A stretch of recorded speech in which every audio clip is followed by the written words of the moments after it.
Bharatiya Janata party శాసనసభ పక్షం ఇచ్చిన వాయిదా తీర్మానాన్ని సభాపతి గారు తిరస్కరించడం జరిగింది.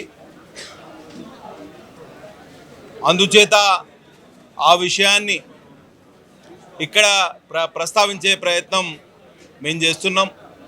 ఇవాళ అకాల వర్షాల వలన, వరదల వలన ఉత్తర తెలంగాణ నుంచి మొదలుకొని ఖమ్మం వరకు, ఉత్తర తెలంగాణలోని కుమ్రమి ఆసిఫాబాద్ జిల్లా, మంచిర్యాల జిల్లా, భూపాలపల్లి జిల్లా, ములుగు జిల్లా, తర్వాత భద్రాద్రి కొత్తగూడెం, మహబూబాబాద్ ఈ ప్రాంతాలు ప్రాణహిత పరివాహకం నుంచి మొదలు పెడితే గోదావరి పరివాహక ప్రాంతాలన్నీ నీట మునిగినాయి.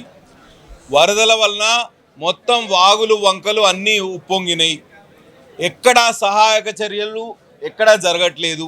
నామమాత్రంగా కూడా కలెక్టర్లు కానివ్వండి, రెవెన్యూ అధికారులు కానివ్వండి, ఎవరు గ్రామాల్లో తిరిగే పరిస్థితే లేదు.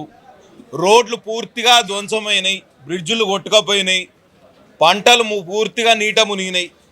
మా దగ్గరనైతే ఉత్తర తెలంగాణలోనైతే పత్తి మొత్తం నీట మునిగింది. పత్తి పంట మొత్తం రైతులకు అపారమైన పంట నష్టం జరిగింది. ప్రభుత్వం ఇంకా పంట నష్ట పరిహారం విషయంలో ఎటువంటి చర్యలు తీసుకోలేదు. కాబట్టి దీనిని నిరసిస్తున్నాం. తప్పకుండా ప్రభుత్వం పంట నష్ట పరిహారం విషయంలో ఒక విధానపరమైన నిర్ణయం చేయాలి. ఎకరానికి 20,000 రూపాయలకు తక్కువ కాకుండా పంట నష్ట పరిహారం ఇప్పించాలని ప్రభుత్వాన్ని మేము భారతీయ జనతా పార్టీ శాసనసభ పక్షం తరఫున డిమాండ్ చేస్తున్నాం.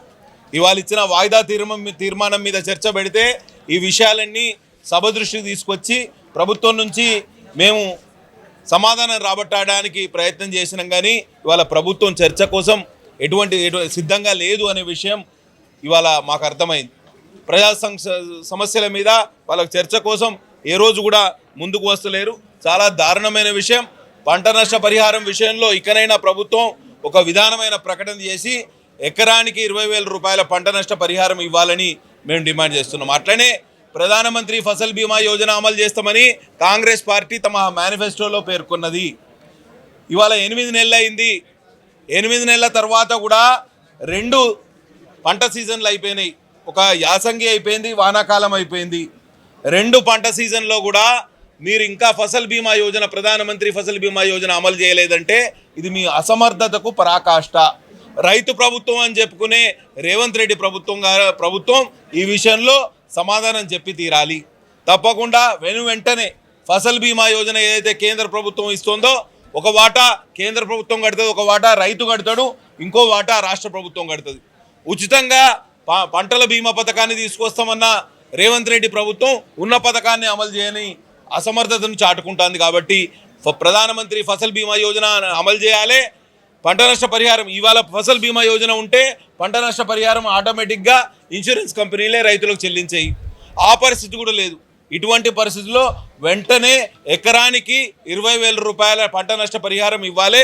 ప్రాణహిత మరియు గోదావరి పరివాహక ప్రాంతాల్లో ఏవైతే అపారమైన పంట నష్టం జరిగిందో దాని మీద సమగ్ర అధ్యయనం జరగాలి.